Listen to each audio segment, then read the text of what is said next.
আল জামিয়াতুল ইসলামিয়া দারুল উলুম বাংলাদেশের উদ্যোগে আয়োজিত আত-তাখাসসুস ফিল ফিকহিল ইসলামি ওয়াল ইফতা বিভাগের কয়দাতুদ দাওয়াত তথা দাওয়াতের দিনের ইতিহাস ও কর্মপন্থা বিষয়ক আজকের এই দর্শে উপস্থিত সম্মানিত মুদিরুদ্দর্শ,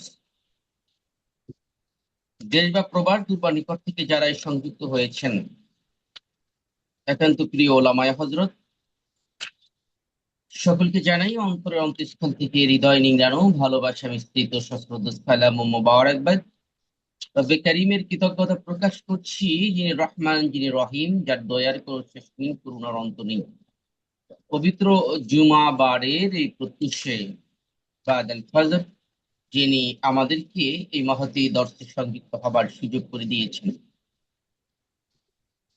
ইয়া রব্বি লাকাল হামদু কামা ইয়ানবাগি লিজালালি ওয়াজহিক ওয়া আযীমি সুলতানিক।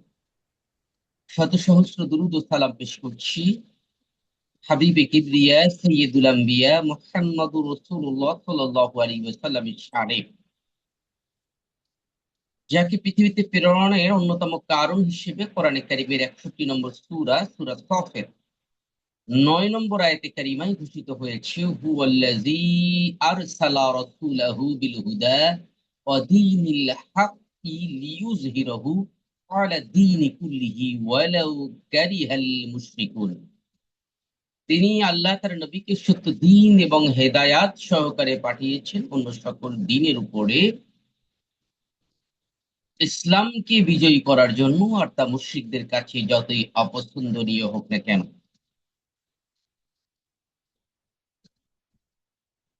সম্মানিত ওলামায়ে হযরত, আমরা দাওয়াতের দিনের অন্তরায় এবং তা থেকে উত্তরণের উপায় নিয়ে বিগত সপ্তাহে কথা শুরু করেছিলাম।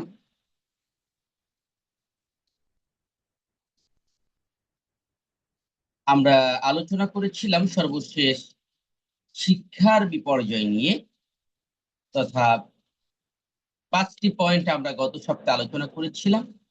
আজকে আমাদের আলোচনা রয়েছে 89 নম্বর পৃষ্ঠা। পয়েন্ট হচ্ছে 6, ইসলাম সম্পর্কে অপপ্রচার, যেটি দাওয়াতের পথে অন্যতম আরেকটি গুরুত্বপূর্ণ অন্তরায়। দেখুন, বর্তমান বিশ্বে ইসলাম সম্পর্কে একটি ভয়ঙ্কর অপপ্রচার দৃশ্যমান। ইসলামকে বলা হয় সাম্প্রদায়িক, আবার কোন কোন মিডিয়া প্রচার করে গোঁড়া, কেউ প্রচার করে সন্ত্রাসী, কেউ বা বলে নারী বিদ্বেষী, আবার ব্যাপকতার ভিত্তিতে বলা হয় ইসলামপন্থীদেরকে মানবতা বিরোধী। এই জাতীয় বিভিন্ন অভিযোগে অভিযুক্ত করে, আখ্যা দিয়ে বিভিন্ন রাষ্ট্র এবং ইসলাম বিরোধী সংস্থার পক্ষ থেকে নেওয়া হচ্ছে নানান রকম উদ্যোগ। এই জাতীয় প্রচারণায় ব্যয় করছে বিপুল পরিমাণ অর্থ। কিছু কুচক্রী রাষ্ট্র নিজেদের অনুগত লোকদেরকে মুসলিম সাজিয়ে এরকম অকারেন্স করে, দুর্ঘটনা ঘটিয়ে, সন্ত্রাসী কর্মকাণ্ড ঘটিয়ে ইসলামকে দোষী সাব্যস্ত করারও ভয়াল ষড়যন্ত্রে লিপ্ত রয়েছে। এমনকি বিশ্ব মানবতার মহান শিক্ষক নবী করিম সাল্লাল্লাহু আলাইহি ওয়াসাল্লামের চরিত্রকে কলুষিত করার জন্য পর্যন্ত চলছে নানা রকম ষড়যন্ত্র। বানানো হচ্ছে শার্লি এবদোর মতো চলচ্চিত্র, ইনোসেন্স অফ মুসলিম চলচ্চিত্র, অন্তরালে থেকে ধর্ম বিদ্বেষী নাস্তিকদেরকে লালন করছে, আর মিডিয়ার মাধ্যমে তাদের মুক্ত মনা বলে সাফাই গাইছে। এটা হলো বাস্তবতা। দেখুন, আমরা বাংলাদেশের দিকে যদি তাকাই, এদেশে যারা এই প্রগতিবাদী হিসেবে যাদেরকে পরিচিত করে দেওয়া হয়, মুক্ত মনা হিসেবে যাদেরকে পরিচিত করা হয়, তাদের আসল বৈশিষ্ট্য হচ্ছে তারা ইসলাম ধর্মের সমালোচক। কিন্তু এরা কখনো হিন্দু ধর্মে নিয়ে তাদের কোনো বক্তব্য নাই, খ্রিস্টান ধর্ম নিয়ে কোনো বক্তব্য নাই, বৌদ্ধ ধর্ম নিয়ে কোনো বক্তব্য নাই। সমস্ত বক্তব্য প্রোপাগান্ডা ইসলামের বিপক্ষে। সেটি ইসলামের বিভিন্ন বিধিবিধান নিয়ে, সেটি রসুল সাল্লাল্লাহু আলাইহি ওয়াসাল্লামের চরিত্রকে কলুষিত করার উদ্দেশ্যে, আর এইটা করেই তারা হয়ে গেছে মানবতাবাদী। এইটা হয়েই তারা হয়েছে মুক্ত মনা। বস্তুত তাদের বিদ্বেষ ধর্মের সাথে নয়, প্রকৃত বিদ্বেষ হচ্ছে তাদের ইসলামের সাথে। এই কারণে অন্য ধর্মের প্রতি তাদের কোনো বিদ্বেষ নেই, শুধুমাত্র ইসলামের প্রতি তাদের বিদ্বেষ। তা গোটা বিশ্ব জুড়ে আমরা এই বাস্তবতা উপলব্ধি করতে পেরেছি। জি আব্দুল ওহাব সাহেব, আপনি রেজিস্ট্রেশন নাম্বার লিখেছেন মেসেঞ্জারে, কিন্তু আপনি আপনার আইডিটাকেই এডিট করে রেজিস্ট্রেশন নাম্বার লিখবেন। তা ইসলাম সম্পর্কে এই অপপ্রচারের একটি ভয়াল পর্যায়ে আমরা আছি। ষড়যন্ত্র, এক মহা ষড়যন্ত্র হাতছানি দিয়ে ডাকছে। ফেরাউনের উত্তরসূরিরা এসব শুধু হাঁকছে। এসব দেখে আর ভয় পেলে চলবে না মোদের। মনে রাখবে আল্লাহ আছেন আর ইবলিস আছে ওদের। সব চক্রান্ত লটকে যাবে শক্তিমানের কাছে। তাগুতির সব যন্ত্র মন্ত্র জলে যাবে ভেসে।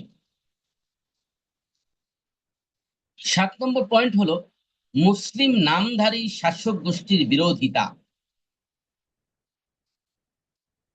আজ আমরা গোটা বিশ্ব জুড়ে দেখতে পাই অমুসলিমরা যতটা না মুসলিমদের ক্ষতি করছে, এর থেকেও নামধারী মুসলিম শাসক গোষ্ঠী সে দেশের ইসলামপন্থীদের উপরে সীমাহীন জুলুম নির্যাতন করছে, এটি বাস্তব দৃশ্যমান। এবং যারা ইসলামের দায়ীদেরকে নিশ্চিহ্ন করে দেওয়ার ষড়যন্ত্রে লিপ্ত। তুরস্কের ইতিহাসে যদি দেখি, সেখানে মোস্তফা কামাল আতাতুর্ক, মিশরের জামাল নাসের, বর্তমান সিসি, আমরা পৃথিবীর বিভিন্ন জায়গায়, সিরিয়ায় বাশার আল আসাদ, বিভিন্ন জায়গাতে আমরা দেখতে পাই যে মুসলিম নামধারী শাসক গোষ্ঠীরাই ইসলামপন্থীদের উপরে সীমাহীন নির্যাতন করছে, জুলুম করছে। এটি আরেকটি গুরুত্বপূর্ণ জটিলতা। একটি সময় মুসলমানদের প্রতিপক্ষ ছিল অমুসলিমরা, কিন্তু এখন মুসলমানদের প্রতিপক্ষ হয়ে দাঁড়িয়েছে নামধারী মুসলমানেরা। দাওয়াতের পথে 8 নম্বর সমস্যা হচ্ছে মুসলিম দেশে অমুসলিম মিশনারিদের তৎপরতা। আবারও বলছি, মুসলিম দেশে অমুসলিম মিশনারিদের তৎপরতা, এটি হচ্ছে দাওয়াতের ক্ষেত্রে 8 নম্বর সমস্যা।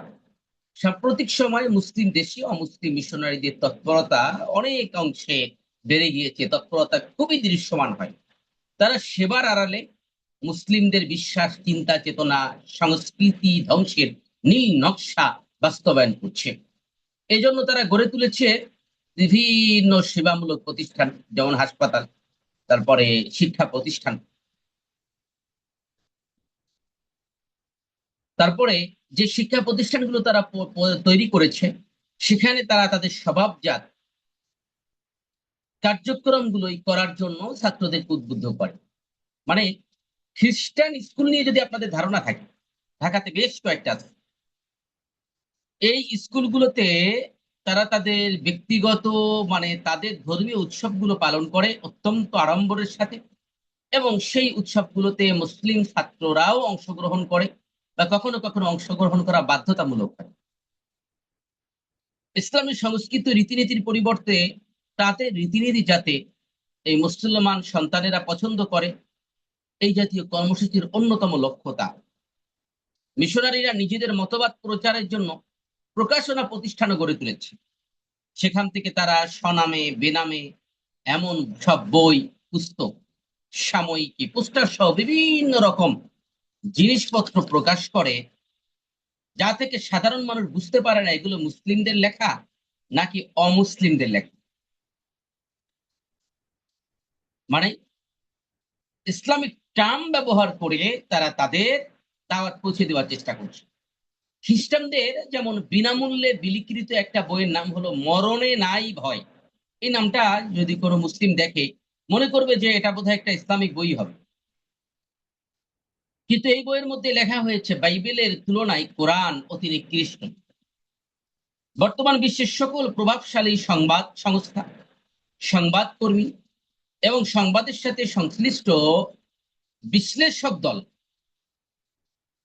মিশনারিদের দখলে, যে কারণে তারা যেভাবে সংবাদ প্রচার করছে সেভাবেই প্রচারিত হচ্ছে। সন্ত্রাস নির্মূলের ধুয়ো তুলে বিশ্বের শক্তিধর ইসলাম বিরোধী রাষ্ট্রগুলো যখন মুসলিম দেশগুলো লক্ষ লক্ষ শান্তিকামী মানুষকে হত্যা করছে, তখনই তাদেরকে মানবতাবাদী হিসেবে প্রচার করা হচ্ছে। অপর দিক থেকে একটি মুসলিম সন্তান বা ফিলিস্তিনের একটি শিশু যদি তার মায়ের সতীত্ব রক্ষা করার জন্য এক টুকরো পাথর মেরে দেয়, তাকে বলা হচ্ছে সন্ত্রাসী। আর অপর দিক থেকে অমুসলিমরা মুসলমান নারীদের সতীত্ব কেড়ে নিচ্ছে, কিন্তু তাদেরকে প্রচার করা হচ্ছে মানবতাবাদী হিসেবে। দেখবেন, একজন অমুসলিম নেতা যদি কোনো আতাতায়ীর গুলিতে অজানা কারো কাছে নিহত হয়, তাহলে সেটা নিয়ে মিডিয়া অনেক ছলাও করে প্রচার করে। কিন্তু তার থেকেও 10 গুণ শক্তিশালী বা পরিচিত কোনো ইসলামিক স্কলার, কোন ইসলামিক ব্যক্তিত্ব যদি নিহত হয়, তা নিয়ে মিডিয়ার উচ্চবাচ্য 100 ভাগের 1 ভাগও দৃশ্যমান হয় না। মুসলিম মিশনারিদের কুচক্রী তৎপরতার আরো একটি ক্ষেত্র হলো তাদের অনুষ্ঠান, প্রচারণা, প্রকাশনায় ইসলামী পরিভাষা তারা ব্যবহার করছে। যেমন যীশু খ্রিস্টের পরিবর্তে তারা ব্যবহার করছে হযরত ঈসা। বাইবেলের পরিবর্তে তারা তাদের বই পুস্তকে লিখছে ইনজিল। দেখবেন ইনজিল শরীফ নামে বইপত্র পাওয়া যায়, অথচ প্রকৃত ইনজিলের অস্তিত্ব, মানে যেই ইনজিলের মধ্যে একটা লাইনও আসমানি কিতাবের অন্তর্ভুক্ত আল্লাহর অবতীর্ণ বক্তব্য আছে, এরকম ইনজিল খুঁজে পাওয়া সম্ভব নয়। ধর্ম ব্যবহার না করে তারা দিন ব্যবহার করছে। পাদ্রীকে তারা বলে এখন ইমাম, আর ভাববাদী হয়েছে নবী। বিশ্বাসের নাম দেওয়া হয়েছে ইমান। মিশনারিরা নিজেদের নাম এমন ভাবে রাখে যাতে মুসলিমরা তাদের অমুসলিম মনে না করে। যেমন খ্রিস্টান মিশনারিদের রেডিও স্টেশনের নাম হলো নূর আলা নূর, সৌতুল হক, আল কুদস। নামগুলো শুনলেই মনে হয় এটা একেবারে ইসলামিক। একইভাবে তাদের ধর্মীয় পণ্ডিতদের অনেকেরই নাম পাওয়া গেছে, যাদের মধ্যে রয়েছে যেমন শায়ক আব্দুল্লাহ, শায়ক ওবায়দুল্লাহ, শায়ক জুলকার নাইন ইত্যাদি। মুসলমানেরা তাদের লেখনী ও প্রচারণা ইসলামিক মনে করে বিভ্রান্ত হচ্ছে।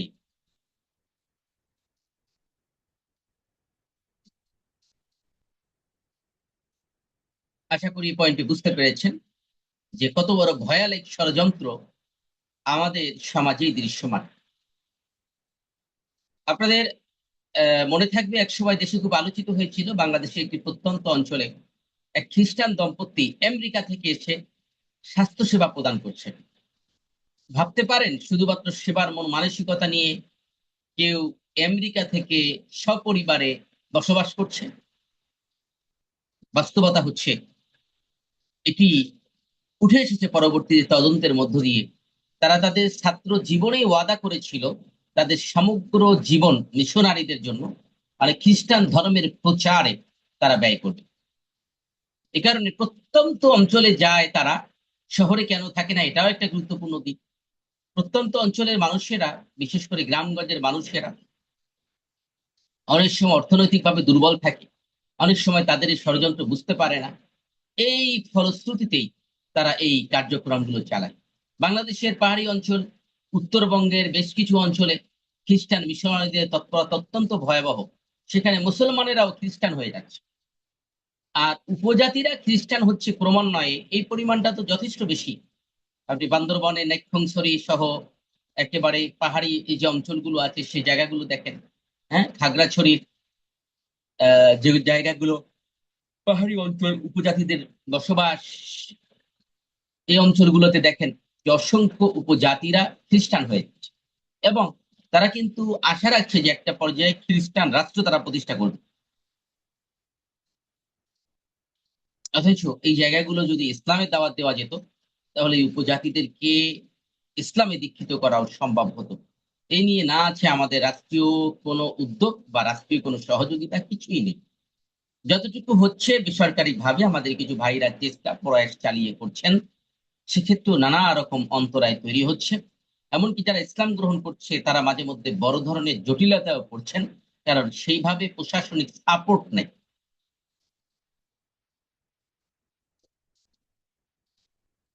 এবার আসুন 9 নম্বর পয়েন্ট, এনজিওদের তৎপরতা। মুসলিম দেশগুলোতে সেবার অন্তরালে ইহুদি খ্রিস্টানদের পরিচালিত এনজিও গুলো ভয়ানক স্বার্থন্বেষী এবং ইসলাম বিরোধী তৎপরতা চালাচ্ছে। এক গবেষণায় দেখা গিয়েছে যে একসময় মেরি স্টোক ক্লিনিকের ব্যাপারে অভিযোগ উঠল। মেরি স্টোক ক্লিনিকের সাথে আপনারা অনেকেই পরিচিত, বিশেষ করে ঢাকা শহরে যারা আছেন তারা তো জানার কথাই। এই ক্লিনিকের ব্যাপারে একসময় কথা উঠলো যে এখানে সন্তান জন্মের পরে আজান একামত দিতে দেওয়া হয় না, এই যুক্তিতে যে ডাক্তারগণ জানিয়ে দেন যে ছোট বাচ্চার তো কান পাতলা, তা যদি আজান একামত দেয়া হয় তাহলে তার কানের ক্ষতি হতে পারে। স্বভাবত এই জাতীয় ক্লিনিকে যারা কম শিক্ষিত তারাই যায়, ধর্মীয় ভাবেও কম জানার সম্ভাবনা বেশি থাকে। তারা মনে করে যে ডাক্তার যেহেতু বলেছে অযথা বাচ্চার ক্ষতি হোক কেন করব, তারা করে না। কিন্তু তারা গবেষণা করে দেখেছে যে সন্তানের জন্মের পরে ডান কানে আজান বাম কানে ইকামত দেওয়া হয়, ওই সন্তান কখনো নাস্তিক হয় না।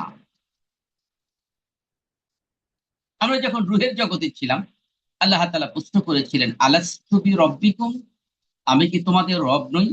রুহের জগৎ থেকে দুনিয়ায় আসার পরে যখন সদ্য ভূমিষ্ঠ একটি সন্তানের কানে পৃথিবীর অন্য সকল কথার আগে আল্লাহ তাআলার বরত্বের কথা, কালিমা তাইয়্যিবার কথা, নবী মুহাম্মদ সাল্লাল্লাহু আলাইহি ওয়াসাল্লামের কথা প্রতিধ্বনিত হয় তার দুই কানে, তখন রুহের জগতের সাথে তার একটি কানেকশন তৈরি হয়। ফলশ্রুতিতে ওই সন্তান কখনো নাস্তিক হয় না।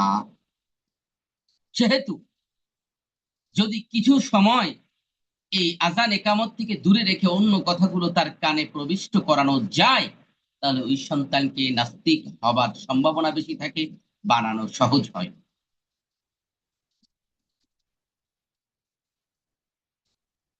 আসুন, এনজিওরা এমন কিছু শিক্ষা প্রতিষ্ঠান গড়ে তুলেছে যেখানে সুকৌশলে নাস্তিকতার দিকে আহ্বান করা হচ্ছে। যেমন এনজিও গুলো নারী মুক্তির নামে পর্দার আড়ালে যুবতী মহিলাদের নগ্ন অর্ধনগ্ন অবস্থায় রাস্তায় নামিয়ে দিচ্ছে। পর্দাকে পর্দাকে মধ্যযুগীয় বর্বরতা আখ্যা দিয়ে বা কুসংস্কার আখ্যা দিয়ে। উদাহরণস্বরূপ বলা যায়, ছোট্ট একটা এনজিওর উদাহরণ দিই, সপ্তগ্রাম নারী কল্যাণ সমিতি। সপ্তগ্রাম মানে বুঝতেই পারছেন, 7 গ্রাম নিয়ে গঠিত একটি সমিতি, মাত্র 7টা গ্রাম নিয়ে করা। এই উদ্ভাবিত তাদের একটি খেলার নাম হলো সাপ লুডু খেলা। সাপ লুডু খেলা মানে লুডুতে সাপ থাকে, মই থাকে। এই খেলাতেও এই মইয়ের ব্যবহার আছে, সাপের ব্যবহার আছে, কিন্তু মইয়ের ভিন্ন ভিন্ন নাম আছে, সাপের ভিন্ন ভিন্ন নাম আছে এখানে। অর্থাৎ সাপ এবং মইয়ের ব্যবহার রয়েছে। গুটি চালতে চালতে সাপের মাথায় যদি পড়লে নিচে নেমে যেতে হয়। তা এই যে সাপ এবং মইয়ের নাম হচ্ছে ঐক্য, শিক্ষা, প্রগতি, এগুলো হচ্ছে মইয়ের নাম, ওঠার পথ। আর সাপেরও বিভিন্ন নাম আছে। ছোট একটা সাপের নাম হলো ঝগড়া, তারপরে আর একটা সাপের নাম হলো মারামারি, সবচেয়ে বড় সাপটার নাম দেওয়া হয়েছে পর্দা। অর্থাৎ এই খেলার মধ্য দিয়ে খেলোয়াড়কে শেখানো হয় যে পর্দাই হচ্ছে যাবতীয় উন্নতি প্রগতির পথে সব থেকে বড় অন্তরায়, সব থেকে বড় বাধা। বাংলাদেশে এমন অনেক এনজিও রয়েছে যারা তাদের নিজেদের অধীনস্থ চাকরিরত লোকদেরকে দাঁড়িয়ে রাখতে দেয় না, চাকরি করতে দেয় না, চাকরিতে দাঁড়িয়ে রাখতে দেয় না, নামাজ পড়তে দেয় না, এমনকি অনেক সময় শর্তই করে যে এই চাকরি করলে দাঁড়িয়ে রাখা যাবে না। কিন্তু এনজিওর কথা বলছি, কিন্তু আপনারা জেনে আর হয়তো আশ্চর্য হবেন যে বাংলাদেশ সেনাবাহিনীতেও শুরুতে দাড়ি থাকলে তাদেরকে বিগত দীর্ঘ সময় দাড়ি যদি কারো মুখে থাকে তাকে সেনাবাহিনীতে নিয়োগ দেওয়ার নজির নাই। যাদেরকে আমরা দাড়ি দেখি তারা পরবর্তীতে অনুমতি নিয়ে দাড়ি রাখে, সেক্ষেত্রেও কন্ডিশন হয়। আমাকে এক সেনা সদস্য এভাবে জানিয়েছিল যে সে সেনাবাহিনী চাকরিটি ছেড়ে দিতে চায়। কারণ কি? কারণ হলো সে দাড়ি রাখার অনুমতি পেয়েছে, এই কারণে সে থ্রি কোয়ার্টার প্যান্ট পরার অনুমতি পাচ্ছে না। মানে যে কোনো একটার অনুমতি তাকে দেবে। সে দাঁড়িয়ে রাখার অনুমতি নিয়েছে, এই কারণে তাকে হাফ প্যান্ট পরে পিটি গুলো করতে হচ্ছে, শারীরিক কসরত গুলো করতে হচ্ছে।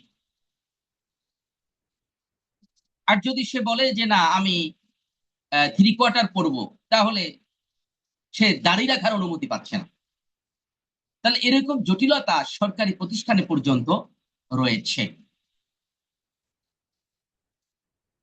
অথচ বাংলাদেশের নিরাপত্তায় সেনাবাহিনীর সীমাহীন ভূমিকা রয়েছে।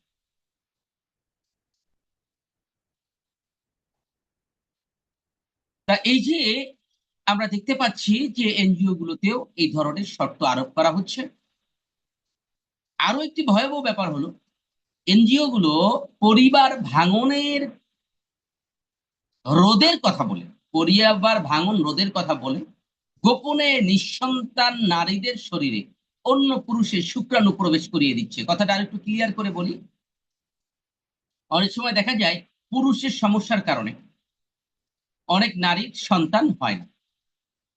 এনজিও গুলো সমাজে বিভিন্নভাবে ছড়িয়ে ওই নারীদেরকে টার্গেট করছে। হতে পারে নারী পর্দানশীল, তাকে টার্গেট করে বলছে যে ভাবি, চাচি, আপনি তো ইসলাম বিরোধী, ধর্মের বিরোধী কিছু করছেন না, কারণ আপনি কোনো পরপুরুষের কাছে যাচ্ছেন না, শুধুমাত্র একটা ইঞ্জেকশন আপনাকে দেব।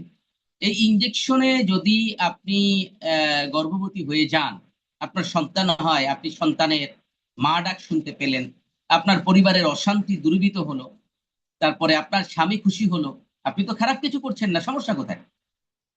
এইটা অনেক সময় নারীরা গোপন রেখে তাদের এই ফাঁদে পাড়া দিচ্ছে। অনেক সময় স্বামীর সাথে আলোচনা করলে সেও মনে করছে পরপুরুষের কাছে যাচ্ছে না, একটা ইঞ্জেকশনই তো, সমস্যা কোথায়? কিন্তু ইঞ্জেকশনের মধ্য দিয়ে তারা অজানা, অবৈধ, স্বামী ছাড়া তো সবই অবৈধ, অন্য পুরুষের শুক্রাণু নারীর শরীরে ঢুকিয়ে দিচ্ছে। এবং ওআইসির যে শরিয়া বোর্ডটি আছে তার ফতোয়া অনুযায়ী অন্য পুরুষের শুক্রাণুর মধ্যে প্রবেশ করিয়ে কোনো নারী যদি গর্ভবতী হয়, ওই সন্তানের সামাজিক স্ট্যাটাস হবে শরীয়গত দিক দিয়ে, ওই সন্তান জারজ হবে, ইললিজিটিমেট চাইল্ড হিসেবে বিবেচিত হবে। তার মানে এটি মুসলমানদের ঘরে জারজ সন্তান, অবৈধ সন্তান তৈরির একটি ভয়াবহ ষড়যন্ত্র। অথচ আল্লাহ তাআলা কোরআনে কারিমে বলেছেন, কাউকে আল্লাহ সন্তান দিয়ে পরীক্ষা করেন, কাউকে না দিয়ে পরীক্ষা করেন। সুতরাং অসংখ্য নারী এই জাতীয় এনজিওর সাথে সম্পৃক্ত থেকে এই বিপর্যয়ের মধ্যে পড়ছে। এমনকি তারা প্রচার করছে নারীর ইদ্যত বলতে কিছু নাই। আমাদের সমাজে অনেক জায়গাতে সালিশ করে যেই দিন ছাড়াছাড়ি হচ্ছে ওই দিন আর একজনের সাথে বিয়ে দিয়ে দেওয়া। অথচ ইদ্যত পালন ছাড়া কোনোভাবেই বিবাহ বৈধ হবে না, সেই বিবাহ ঘটছে। আর এনজিও গুলো প্রচার করছে আসলে ইদ্যত বলতে কিছু নাই। আবার এই এনজিও গুলোর সাথে সম্পৃক্ত থেকে অনেক নারী তাদের সতীত্ব হারাচ্ছে। এই ঘটনাও মাঝে মধ্যেই আমরা আমাদের কাছে কিছু প্রকাশিত হচ্ছে, আর অগণিত হয়তো প্রকাশিতই হচ্ছে না। চিন্তা করুন তো কি ভয়ের ষড়যন্ত্র রয়েছে আমাদের এই সমাজে। সমাজের এই সমস্যাগুলোর নিরসনে আমাদের দাওয়াতের ভূমিকা কতটুকু? 10 নম্বর, তথাকথিত আহলে কোরআন সম্প্রদায়ের তৎপরতা। আসলে প্রকৃত অর্থে হাদিসের ভাষায় আহলুল কোরআন বা আহলে কোরআন বলা হয় যারা কোরআন মুখস্থ করে এবং অর্থ অনুধাবন করে এবং তদনুযায়ী আমল করে, তাদেরকে বলা হয় আহলুল কোরআন। রাসূল সাল্লাল্লাহু আলাইহি সাল্লাম বলেছেন, যেটি ইবনে মাজার মধ্যে এসেছে, যে কতক লোক আহলে কোরআন, সাহাবীগণ জিজ্ঞাসা করেছিলেন, ইয়া রাসূলুল্লাহ, তারা কারা? তিনি বললেন, কোরআন তেলাওয়াতকারীগণ আহলে কোরআন এবং আল্লাহর বিশেষ বান্দা। অত্র হাদিসের ব্যাখ্যায় মানাহাভি তিনি বলেছেন, যেটা ফাইজুল কদিরের মধ্যে এসেছে, যে কোরআনের হাফেজগণ এবং তদনুযায়ী আমলকারী আল্লাহর অলিগণই হলো আহলুল কোরআন। কিন্তু বর্তমান যুগে হাদিস অস্বীকারী ভ্রান্ত চিন্তার লোকেরা নিজেদেরকে এই আহলুল কোরআন বলে দাবি করছে। এদের খুব কৌশল আছে। এরা বিভিন্নভাবে বলার চেষ্টা করে যে প্রথমে আপনাকে প্রশ্ন করবে যে কোরআনে কি সব নাই। এই উত্তর দিতে গেলে স্বভাবত আপনি বলবেন যে হ্যাঁ সব আছে। তখন বলবে তাহলে কোরআনে তো এইটা নাই, ওইটা নাই।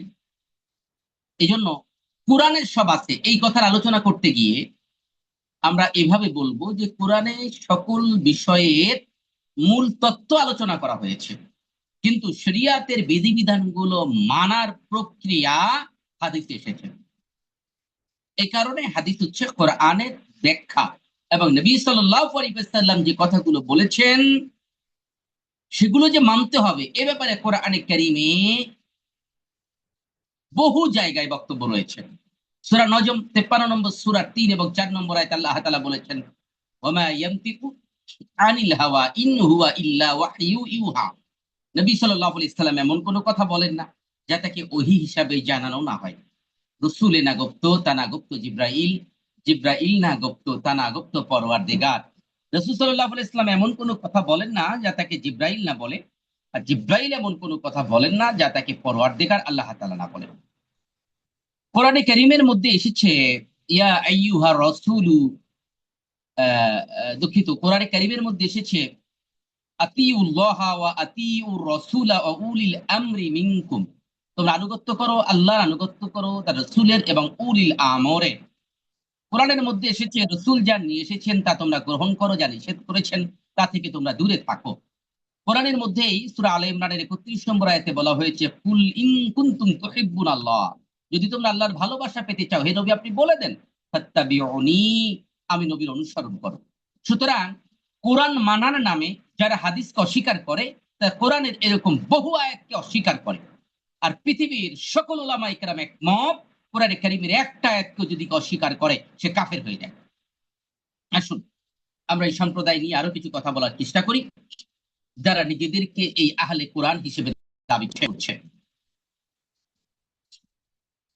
তাহলে আমরা আলোচনা করলাম যে কোরআনের অনেক আয়াতে হাদিস তথা রাসূল ইসলামের আদেশ নিষেধ মেনে চলার নির্দেশ দেওয়া হয়েছে যা তারা মানে না। বস্তু রাসূল ইসলামের ভবিষ্যৎবাণীর একটি বাস্তব চিত্র বা ভ্রান্ত ফেরকা হচ্ছে এই আহলে কোরআন। নবী সাল্লাল্লাহু আলাইহি সাল্লাম এই দল সম্পর্কে ভবিষ্যৎবাণী করেছিলেন।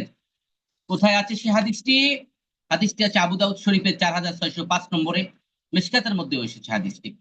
নবী সাল্লাল্লাহু আলাইহি সাল্লাম বলেছিলেন যে জেনে রেখো আমাকে কিতাব মানে কোরআন এবং তার সাথে অনুরূপ একটা বস্তু দেওয়া হয়েছে।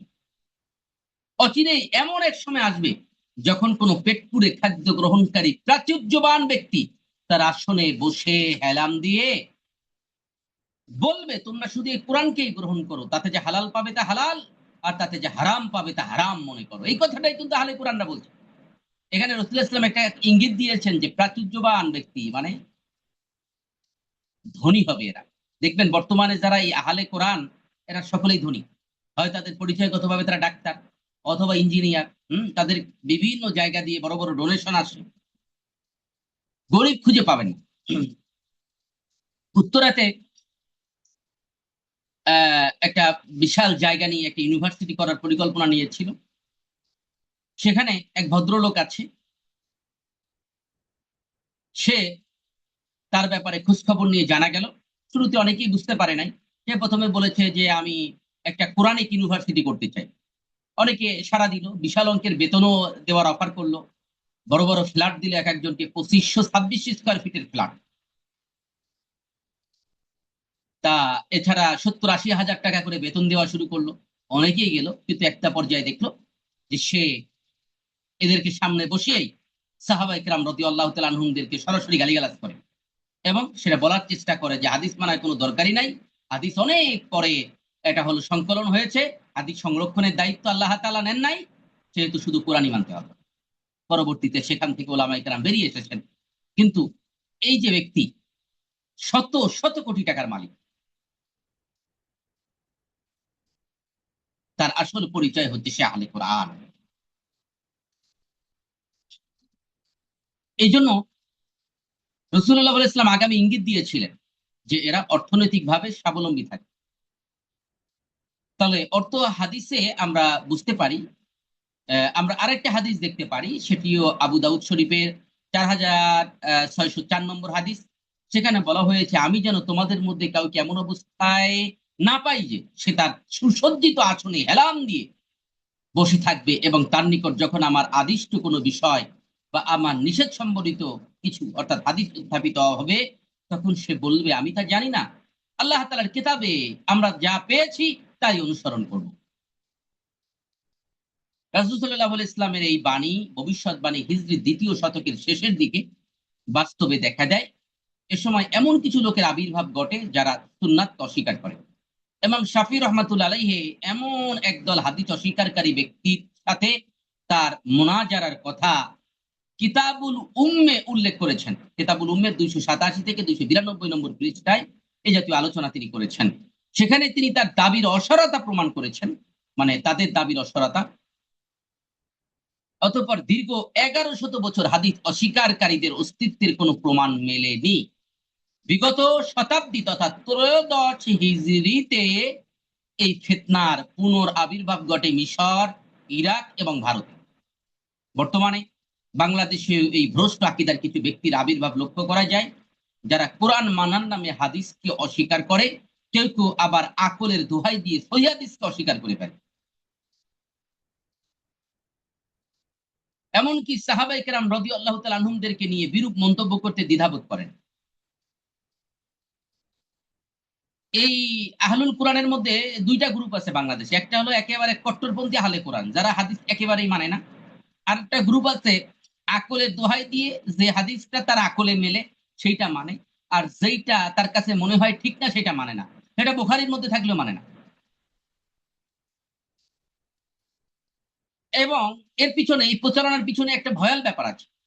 কিতাবুত তালাক থেকে, বুখারীর কিতাবুত তালাক থেকে দেখি এক হাদিস পোস্ট দিয়েছে Quran research foundation, doctor Motiar Rahman সাহেবের যে ফাউন্ডেশনটি আছে, তারা আবার হাদিসের গ্রন্থ বের করেছে প্রমাণ করার জন্য যে তারা হাদিস মানে। কিন্তু বুখারীর এক হাদিস পোস্ট দিয়ে বলছে কিতাবুত তালাকের হাদিস, যে দেখেন দেখেন এখানে রসুল ইসলামের চরিত্রকে কিভাবে কলুষিত করা হয়েছে এটাও মানতে হবে। অথচ এটা হলো কিতাবুত তালাকের হাদিস, প্রথম অংশ দিচ্ছে, পরের অংশ দেয়নি।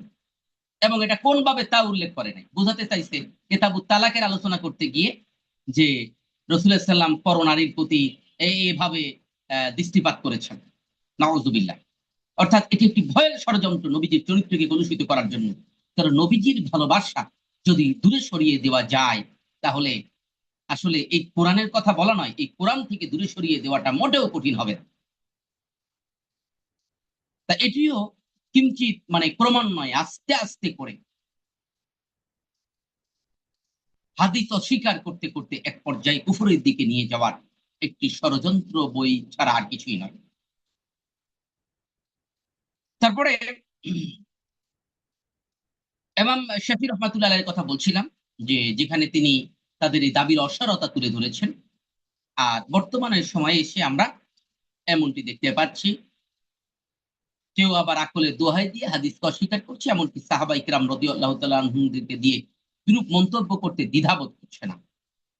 এবং সুয়ুতি রহমাতুল্লাহ আলাইহি এদের ব্যাপারে বলেছেন, যেটা মিফতাহুল জান্নার ৫ নম্বর পৃষ্ঠায় এই ফতোয়াটি এসেছে।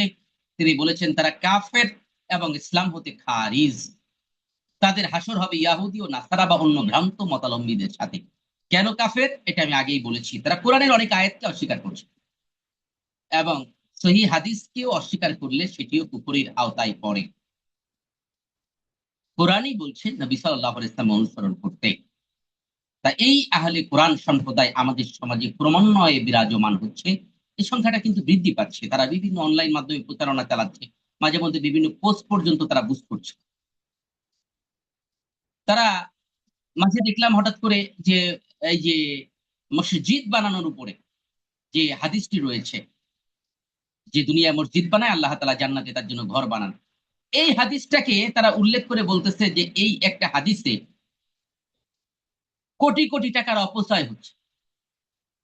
বরং এই টাকা যদি গরিব মিসকিনদেরকে দান করা হতো তাহলে তারা অনেক উপকৃত হতো। বরং বহু মানুষ এই জান্নাতের ঘর নির্মাণের চিন্তা করে মসজিদে টাকা ব্যয় করছে। এভাবে তারা হাদিসগুলোর অপব্যাখ্যা করার চেষ্টা করছে। সম্মানিত ওলামায়ে হযরত, আমি 10টি পয়েন্ট আলোচনা করলাম দাওয়াতের পথে অন্তরায় নিয়ে। গত সপ্তাহে ক্লাসে উপস্থিতি একটু কম ছিল, তাই আমি শিরোনামগুলো আরেকবার বলে যাচ্ছি, আর নির্ধারিত কিতাব তো আপনাদের কাছে আছে। দাওয়াতি দিনের অন্তরায় এবং তা থেকে উত্তরণের উপায়ে আমরা যে সমস্যাগুলো আলোচনা করলাম, 1 নম্বরে ইমানি চিন্তা চেতনার বিপর্যয়। পরীক্ষায় কিন্তু এভাবে আসবে, দাওয়াতি দিনের অন্তরায় এবং তা থেকে উত্তরণের পথগুলো আলোচনা করব। 1 নম্বর ইমানি চিন্তা চেতনার বিপর্যয়, 2 নম্বর পারিবারিক ও সামাজিক বিপর্যয়, 3 নম্বর অর্থনৈতিক বিপর্যয়, 4 নম্বর হচ্ছে নৈতিক বিপর্যয়, 5 নম্বরে হচ্ছে শিক্ষার বিপর্যয়, 6 নম্বর থেকে আমরা আজকে আলোচনা করেছি ইসলাম সম্পর্কে অপপ্রচার, 7 নম্বর হলো মুসলিম নামধারী শাসক গোষ্ঠীর বিরোধিতা, 8 নম্বর মুসলিম দেশে অমুসলিম মিশনারিদের তৎপরতা, 9 নম্বর এনজিওদের অপতৎপরতা, 10 নম্বর তথাকথিত আহলে কোরআন সম্প্রদায়ের তৎপরতা। এই 10টি সমস্যা আমরা আলোচনা করেছি। এটি মৌলিক এবং প্রধানতম সমস্যা, এর বাইরেও ছোট ছোট অনেক সমস্যা থাকতে পারে। কিন্তু দেখা যায় এই সমস্যাগুলো নিয়ে আমাদের ভাবনা নাই, এই সমস্যাগুলো নিয়ে আমাদের কথা নাই, এর থেকেও ক্ষুদ্র ক্ষুদ্র সমস্যা নিয়ে আমাদের আরো বেশি তৎপরতা।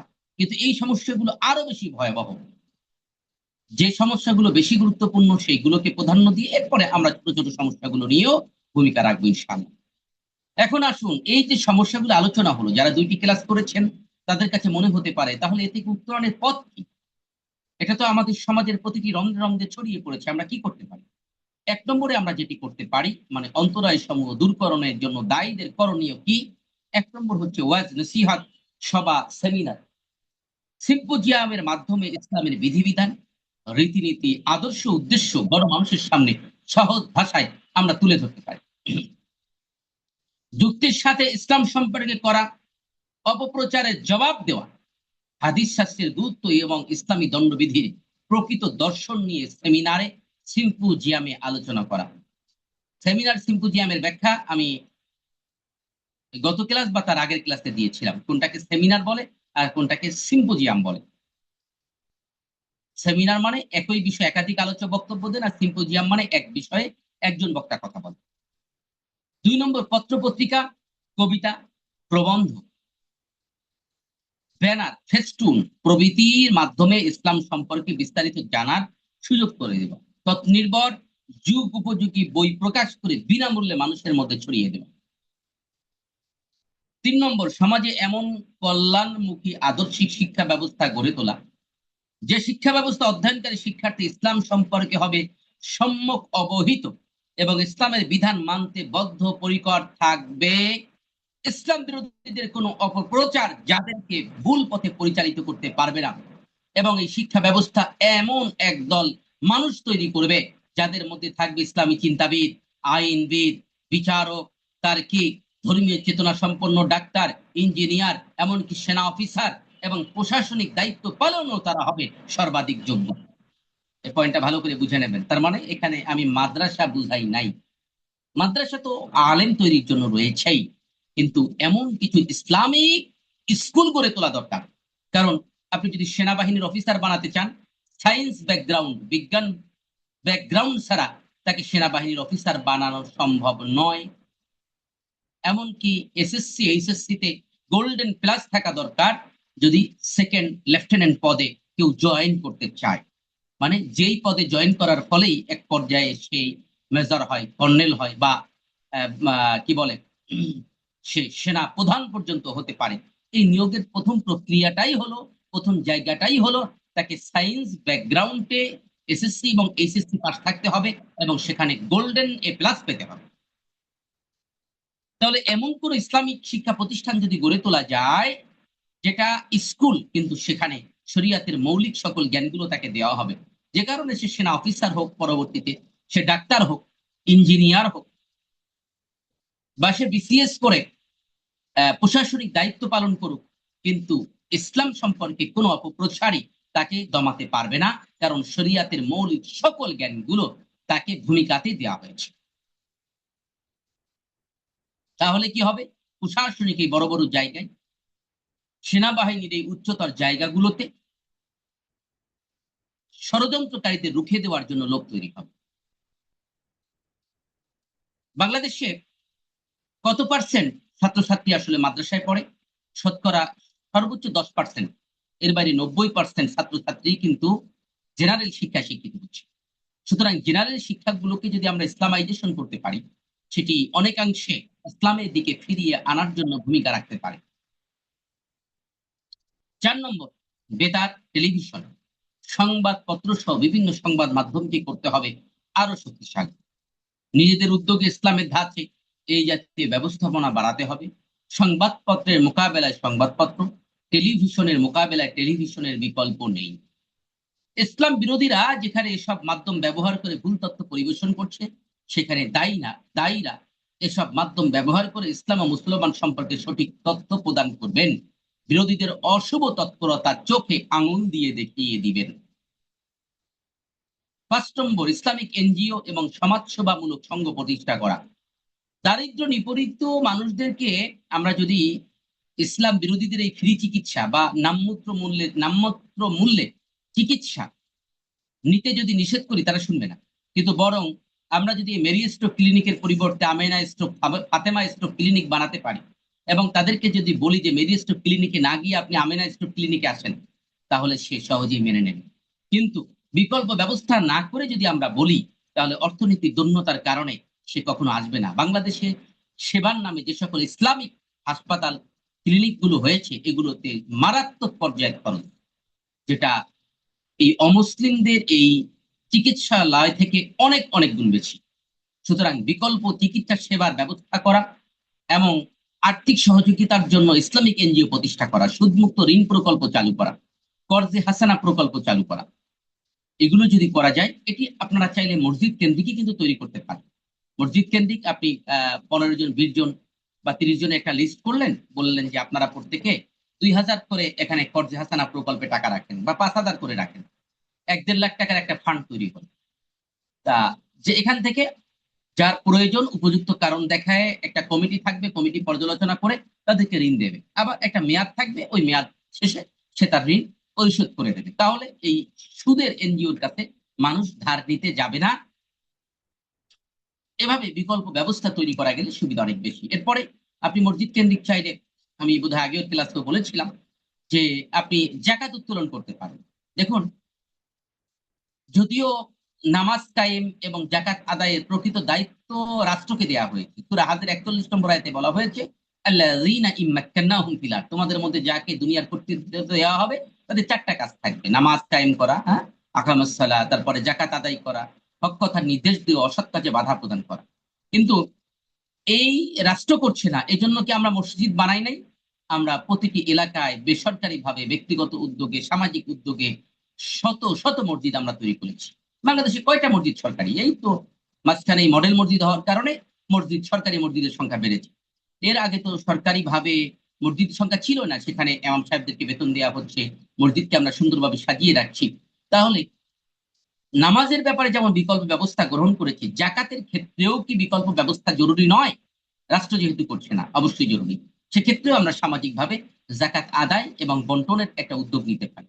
আমি বোধহয় পূর্বের ক্লাসে বলেছিলাম যে আমরা চাইলে মসজিদ কেন্দ্রিক এরকম যারা জাকাত, আহ, মানে যাদের উপরে ফরজ, তাদের তালিকা তৈরি করে তাদের জাকাত আদায় করে তাদেরকে সাথে নিয়েই আমরা জাকাত বন্টন করতে পারি। মসজিদ এলাকারই এরকম অসহায় মানুষদেরকে সিলেক্ট করে, এবং এমন ভাবে বন্টন করতে পারি যেভাবে বন্টন করলে যাকে জাকাত দেবো পরের বছর আর তাকে দিতে হবে না। অর্থাৎ তার রিজিকের একটা ব্যবস্থা করে দেওয়া, উপার্জনের একটি ব্যবস্থা করে দেওয়া, তাকে ছোট্ট টং দোকান দিয়ে দেওয়া, মহিলা হলে তাকে সেলাই মেশিন কিনে দেওয়া, পুরুষ হলে তাকে রিক্সা, ভ্যান কিনে দেওয়া, বা অন্য ছোট কোনো ব্যবসা ধরিয়ে দেওয়া, যার মধ্য দিয়ে তার যেন অভাব মোচন হয়। এভাবে টার্গেট নিয়ে আপনি যদি কাজ করেন, দেখা যাবে যে 5 বছরে আপনি 20 জন, 30 জনের সহযোগিতা করতে পারছেন। এক পর্যায়ে আপনার মসজিদ এলাকায় আর গরিব মানুষ খুঁজে পাওয়া যাবে না। আবার এই সেবার মধ্য দিয়ে আপনি দাওয়াতের ক্ষেত্রেও ভূমিকা রাখতে পারবেন। যাকে দিবেন তাকে আপনি নামাজ পড়ার জন্য উদ্বুদ্ধ করতে পারবেন, ইসলামের বিধিবিধান মানার জন্য উদ্বুদ্ধ করতে পারবেন। যেহেতু আপনার কাছ থেকে যে সুবিধাভোগী হয়েছে এবং আহ আপনি ইসলামের একটি কাজ করতে বলছেন, আল্লাহর একটি বিধান বাস্তবায়নে ভূমিকা রাখছেন, সেহেতু সে সহজে আপনার কথাকে গ্রহণ করবে। তারপরে 6 নম্বরে ইসলামিক লেখক, গবেষক, ব্লগ লেখক, আইনজীবী তৈরির জন্য আয়োজন করতে হবে কর্মশালা এবং তৈরি করতে হবে প্রতিষ্ঠান। 7 নম্বর, দাওয়াতের মহান কাজে অন্যদেরকে উদ্বুদ্ধ করতে হবে, রাষ্ট্রীয় বা সামাজিক উদ্যোগে দায়ী তৈরি করতে হবে। মানে কিরকম? দায়ী দলের কাজ হবে দেশে বিদেশে দাওয়াতের কাজ দেওয়া, আর রাষ্ট্র বা সমাজ তাদের পরিবারের দায়িত্ব গ্রহণ করবে। একটু ভালো করে বুঝে নেন। রাষ্ট্র বাংলাদেশে তো এমনটা নাই, সৌদি আরবে অবশ্য মোবাল্লিক নিয়োগ দেয়, এখন আবার সেটা বন্ধ করে দিয়েছে। তা তারা তাদের দেশে পড়ার পরে মোবাল্লিক নিয়োগ দেয় এবং তাদেরকে মোটামুটি প্রায় 1 লক্ষ টাকার কাছাকাছি অনারিয়াম দেয়। এখনো কিছু মোবাল্লিক বাংলাদেশে আছেন, কিন্তু পরবর্তীতে এরা বন্ধ করে দিয়েছে। কিন্তু এটা বাংলাদেশে কি এই জাতীয় কোনো ব্যবস্থাপনা আছে? নাই। বেসরকারি উদ্যোগে কিন্তু এই ব্যবস্থাটি গ্রহণ করা যেতে পারে, যে যারা দাওয়াতের ক্ষেত্রে আত্মনিয়োগ করতে চান, পার্বত্য চট্টগ্রাম অঞ্চলে গিয়ে দাওয়াত দিতে চান, দেশের প্রত্যন্ত অঞ্চলে দাওয়াত দিতে চান, এদের পরিবারের দায়িত্ব একটি সংস্থা করার মধ্য দিয়ে গ্রহণ করা হবে, যে আপনার পরিবারের এই বেতন আমরা দিব, কিন্তু আপনি কি করবেন? আপনি শুধু দাওয়াত ও তাবলীগের কাজই করবেন। এটা যদি করা যায়, পরিবারের চিন্তা যদি না থাকে, পরিবার নিয়ে যদি টেনশন না থাকে, তাহলে অনেকাংশে দায়ীরা নিবেদিত হয়ে দাওয়াতের ময়দানে ভূমিকা রাখতে পারেন। তারপরে সর্বশেষ পয়েন্ট, 9 নম্বর, ইন্টারনেট মাধ্যমে দাওয়াতি তৎপরতা বাড়াতে হবে। আপনি ফেসবুক এখন ব্যবহার করেন নাকি? সবাই করে। আমাদের ওলামায়ে কেরামদের নিয়ে মাঝে মধ্যে আমার খুব কষ্ট হয়। মাঝে মধ্যে এরা ফেসবুকে এমন জিনিস শেয়ার দেয় যে জিনিসটা সত্যই না। হতে পারে এটা কেউ বানাইছে, মানে মিথ্যা ফটোকার্ড তৈরি করছে, সে তৎক্ষণাৎ এটা শেয়ার দিয়ে ফেলে। এ ব্যাপারে আরো সতর্ক হতে হবে ওলামায়ে কেরামদের, মুফতি সাহেবদের তো আরো বেশি সতর্ক থাকতে হবে, যে আমি যা শেয়ার দিচ্ছি সেটা আমার বিরোধী পক্ষের ব্যাপারেও যদি হয়, তারপরে সেটা সত্য না হলে আমি কেন শেয়ার দেব? যদি শেয়ার করি, তাহলে এটা অপপ্রচারকারীদের অন্তর্ভুক্ত আমি হয়ে যাবো। নিঃসন্দেহে আমি তা হতে চাই না। কোনো বিষয়ে ভালোভাবে না জেনে, না বুঝে মিডিয়াতে আমরা লিখবো না, শেয়ার করব না। তা ফেসবুকের সাথে আমরা সবাই পরিচিত, সেই ফেসবুকে আমি এটা তো করতে পারি, প্রতিদিন একটা কোরআনের আয়াত পোস্ট দিতে পারি, প্রতিদিন বা একদিন বাদে একদিন একটা হাদিস পোস্ট দিতে পারি, আমি ইসলামিক কোনো ঘটনা লিখতে পারি, আমি নিজে আলোচনা মোবাইলে রেকর্ড করে সেগুলো আপলোড দিতে পারি। এই কাজগুলো তো করার কোনো বিষয় নেই। যেহেতু মিডিয়ার এই তথ্য প্রযুক্তির এই যুগে আমরা এই বিষয়টি ব্যবহার করা জরুরি। মানে প্রযুক্তিকে যদি আমরা ইসলামের কল্যাণে ব্যবহার করতে না পারি, তাহলে অনেকাংশে আমরা পিছিয়ে যাব। আর এই জাতীয় জ্ঞানের জন্য প্রযুক্তিগত জ্ঞান থাকাটাও জরুরি। সম্মানিত ওলামায়ে হযরত, এই ছিল দাওয়াত নিয়ে, দাওয়াতের অন্তরায় এবং তা থেকে উত্তরণ নিয়ে আমাদের আলোচনা। সংশ্লিষ্ট আলোচনার ব্যাপারে কারো যদি কোনো কথা থাকে বলতে পারেন। আমরা আগামী সপ্তাহে অমুসলিমদের নিকট দাওয়াতের পদ্ধতি নিয়ে আলোচনা করব ইনশাআল্লাহ। এছাড়া আপনারা ইতিমধ্যে বোধহয় ভালোভাবে জানতে পারেননি, আপনাদের সেমিস্টার পরীক্ষা 4 মাস পরে যে পরীক্ষাটা আমরা হয়ে থাকে, সেই পরীক্ষাটা আগামী 21-22 তারিখ অনুষ্ঠিত হবে। 21-22 আগস্ট অনুষ্ঠিত হবে। এবং এই পরীক্ষা থেকে কিন্তু 25% মার্কস আপনাদের বার্ষিক পরীক্ষায় সরাসরি যুক্ত হবে।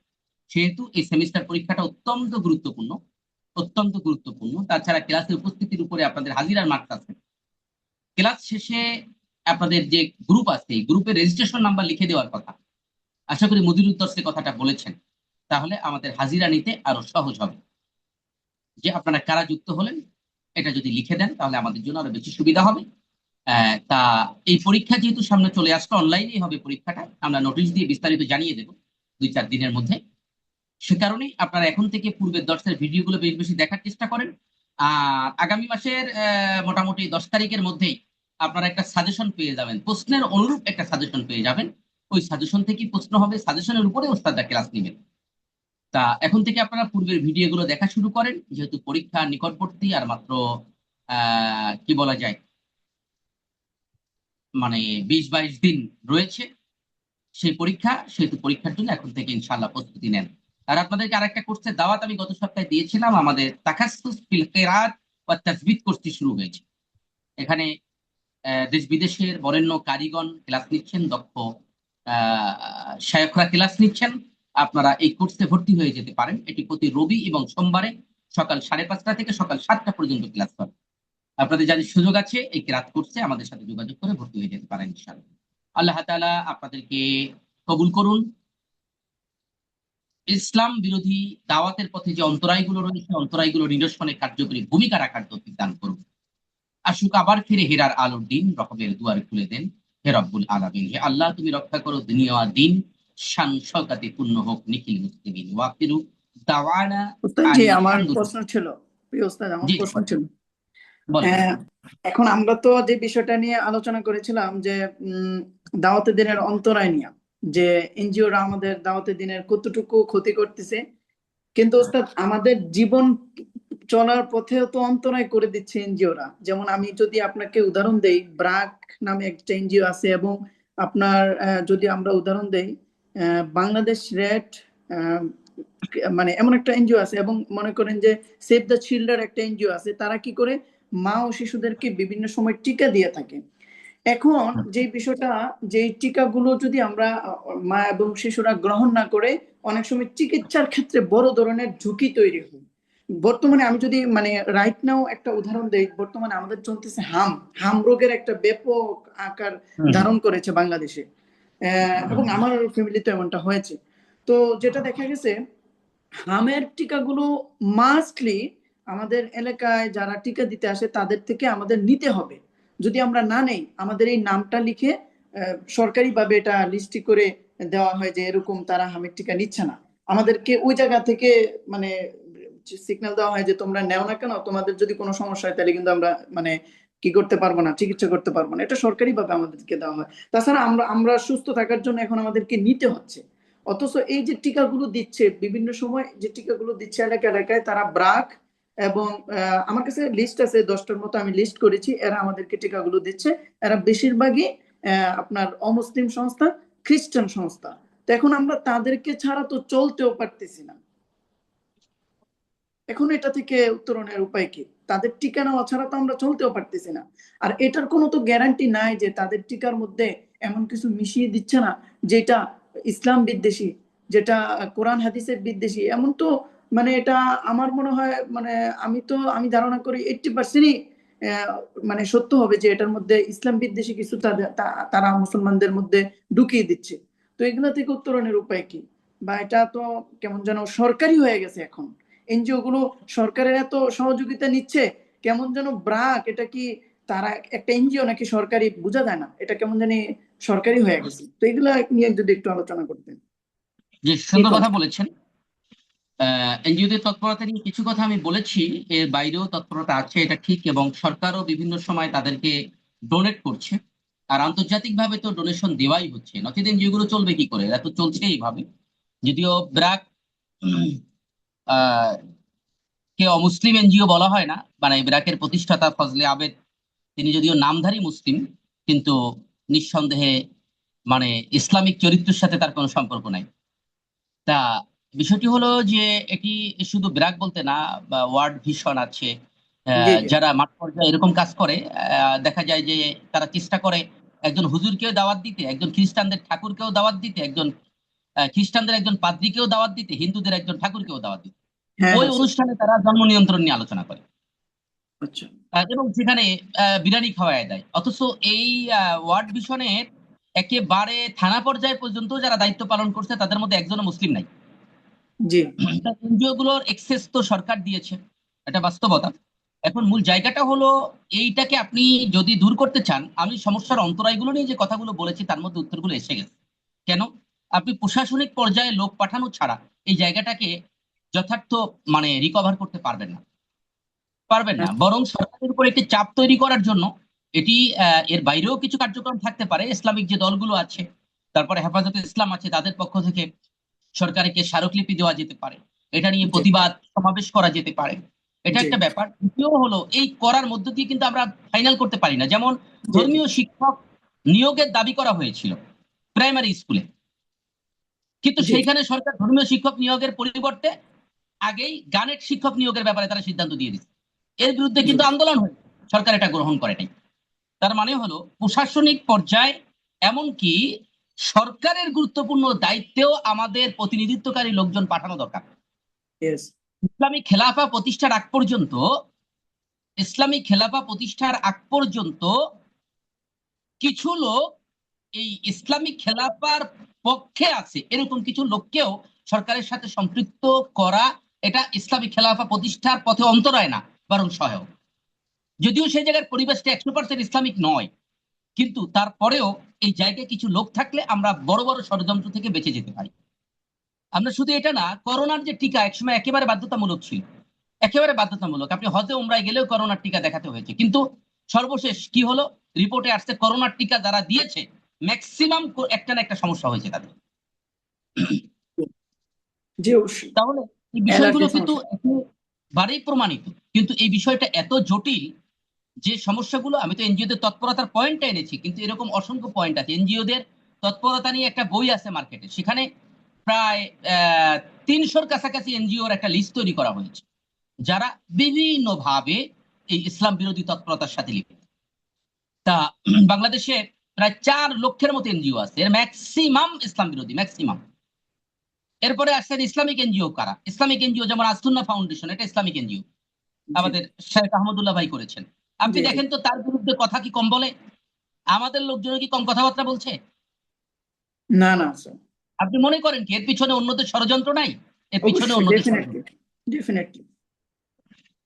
কারণ না কোনোভাবেই চায় না সে মুসলমানদের টাকাগুলো এইভাবে মানে মানবতার কল্যাণে ব্যয় হোক। অথচ আসুন্নাহ ফাউন্ডেশন যে পরিমাণ অর্থ ইতিমধ্যে দান করেছে, এটা যদি জি বাংলাদেশের অন্য কোনো এনজিও করতো, জাতীয় না আন্তর্জাতিক পুরস্কার পাইত, জি জি।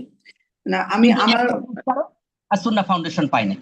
জি জি স্যার, হুজুর আমার যে একসাথে প্রশ্নটা ছিল এটা 1200 হচ্ছে 1300 লোক আহ, সেখানে আম- ট্রেনিং নিতে পারছে প্রতিদিন, 1200-1300 লোক, মানে একেবারে যেখানে মাসব্যাপী বা 3 মাস ব্যাপী বিভিন্ন ট্রেনিং চলছে। আমাদের কওমির অনেক ছাত্ররা সেখানে আপনার কোডিং শিখে, মানে ইঞ্জিনিয়ারিং সাইডের কাজগুলো শিখে বিভিন্ন ফার্মে, ইঞ্জিনিয়ারিং ফার্মে জব করতেছে, 70-80 হাজার টাকা বেতন পাচ্ছে। ইয়েস, এটা আমার জানা, আমারই জানা। Right right. আহ, অনেক কোর্স এখন আছে, স্মল বিজনেস ম্যানেজমেন্ট আছে, আবার অনেক কিছু আছে। বিষয়টি হলো যে এরকম একটা না, অনেকগুলো প্রজেক্ট সেখানে আছে, কিন্তু দেখেন সেটা নিয়ে কথা বলতে আমরা মোটেও দ্বিধাবোধ করি না। অনেক সময় না জেনে বলি, অনেক সময় জেনেও বলি, 2 রকম সমস্যা আমাদের আছে।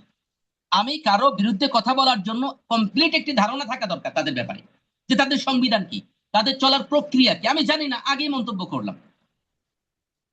এই মন্তব্যের ফলে যদি ইসলাম বিরোধীদের লাভ হয়, তাহলে আমি ইসলামের ক্ষতিই করলাম। সেহেতু এই বিষয়গুলো দিয়ে আমাদের আরো সতর্ক থাকা উচিত, এবং যে কোনো বিষয়ে মন্তব্য করার জন্য আরো জানা দরকার। শেখ, সর্বোপরি পরবর্তী উত্তর একটি, যুক্ত হয়েছিলেন। জি আমি দেখতে পাচ্ছি, সর্বোপরি একটি গণ আন্দোলন আমাদেরকে গড়ে তুলতে হবে, আর গণ আন্দোলনের জন্য এই হকপন্থীদের ঐক্যের বিকল্প কিছুই নাই।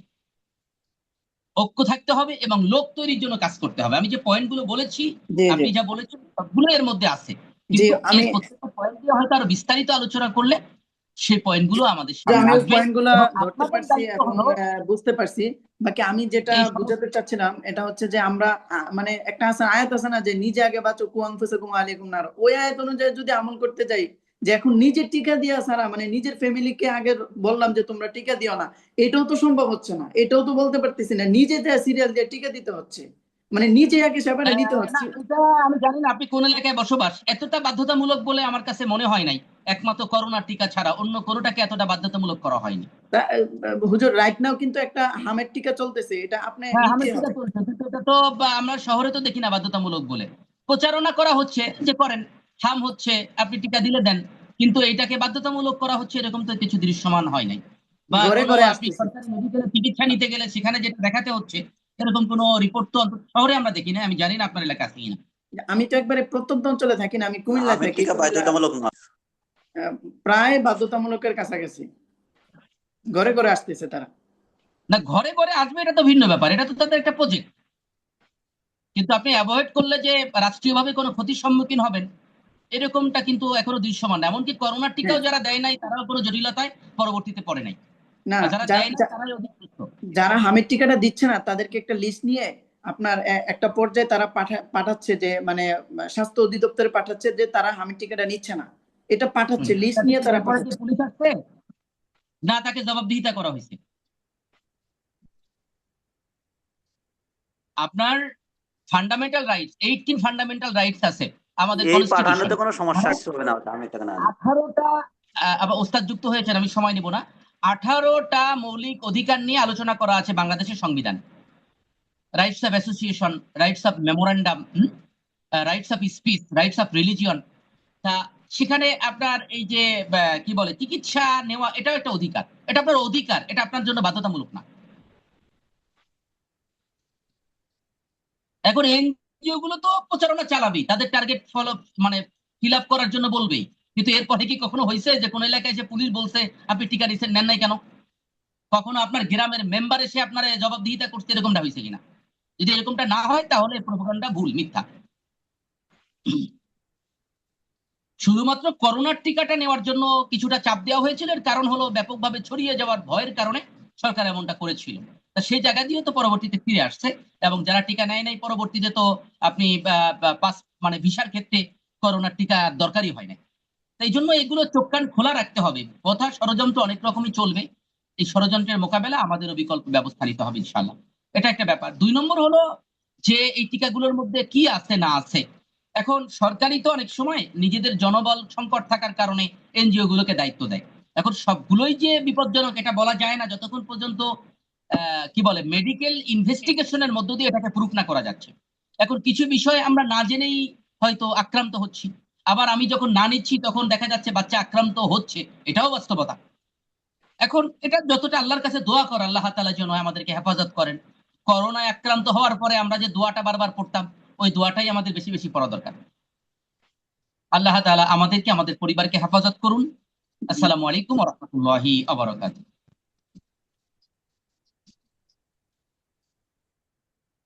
ওয়ালাইকুম আসসালাম ওয়া রাহমাতুল্লাহি ওয়া